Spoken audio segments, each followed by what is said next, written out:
26esimo turno del campionato di eccellenza siciliana. Ben ritrovati amici appassionati da Claudio Costanzo. Il Gardesport di Mili Marina, teatro della sfida tra Pistunina e Paternò. Rossoneri ancora in cerca di punti che varrebbero la matematica salvezza. Paternò che di contro deve restare agganciato al treno playoff a -5 dal Camaro. Assenti per il Pistunina gli infortunati Kiglen e D'Angelo e solida emergenza difensiva per Mister Raciti. Rientrano invece per il Paternò Balsamo e Minutola. A dirigere l'incontro sarà il signor Salerno della sezione di Catania, andando a dare un occhio ai 22 scelti dai due allenatori.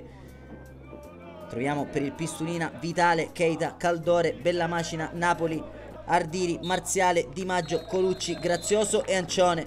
Risponde il Paternò con Caruso, Trovato, Guarnera, Polat, Capuano, Balsamo, Urso, Capuano, Viglianisi, Trombino e Ciarcià. Completo rosso-nero per il Pistunino, maglia bianca con inserti rosso-blu per il Paternò. Osservato anche al Gardesport di Mili Marina un minuto di silenzio per commemorare la morte di Davide Astori, capitano della Fiorentina.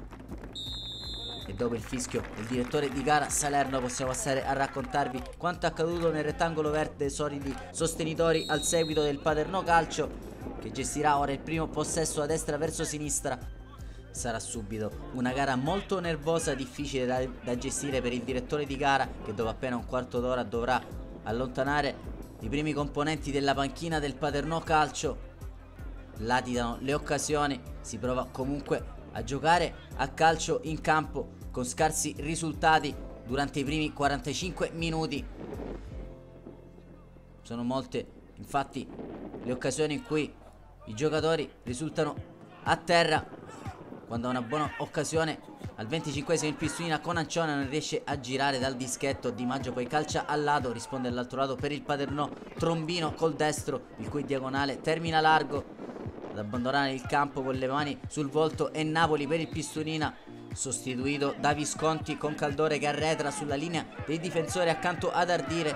Segue all'uscita l'infortunio di Urso e anticipa il duplice fischio del direttore di gara Salerno, indecifrabile. Prima frazione di gioco al Gardesport di Mili Marina, a reti inviolate, molto nervosismo in campo, ancora di più le proteste all'indirizzo del direttore di gara.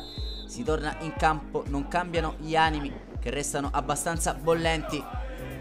Anche sulle tribune del Gardesport di Mili comincia a salire la tensione quando dopo 180 secondi alla ripresa del gioco il Paternò riesce a sbloccarla con Carmelo Guarnera, lasciato colpevolmente solo sul secondo palo, che può indirizzare alle spalle di Vitale per il vantaggio della formazione etnea. Va a festeggiare con tutti i compagni di squadra. La deviazione dell'under rosso-blu risulterà definitiva per i ragazzi dello squalificato Mister Pitatella per portare i 3 punti a casa. Al 22esimo del secondo tempo arriva un doppio cambio invece per i rossoneri Mister Raciti, con D'Arrigo che rileva Ancione. Alza bandiera bianca anche Capitan Caldore, al suo posto Giacopello. Ci proverà proprio il subentrato D'Arrigo, da calcio di punizione verrà svettato il suo tentativo. Dall'altro lato si rende pericoloso il Paternò in ripartenza, che prova a pungere Sciupa, però una buona occasione con Keita che fa buona guardia sul secondo palo. Verrà allontanato nel finale di gara, giusto per surriscaldare ancora di più gli animi Mister Raciti, quando il Paternò però avrà un'ottima occasione gettata alle ortiche da Miraglia. A seguire Vitale dovrà fare un'escursione fuori dall'area di rigore per evitare il gol del raddoppio al Paternò, che ci ha provato prima con Castagna e poi con Minutola.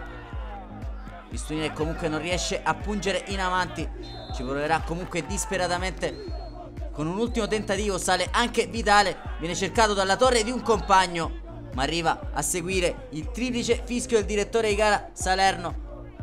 Ancora 0 punti alla casella dei ragazzi di Mister Raciti, portano invece a casa 3 punti quelli di Mister Pitatella, che restano così agganciati al treno playoff. Pistunina che nella prossima uscita dovrà fare visita, per modo di dire, alla capolista Città di Messina, che cerca punti per la matematica promozione in Serie D. Augurandoci allora una lieta visione, a Claudio Costanzo resta che ringraziarvi e darvi appuntamento al prossimo servizio.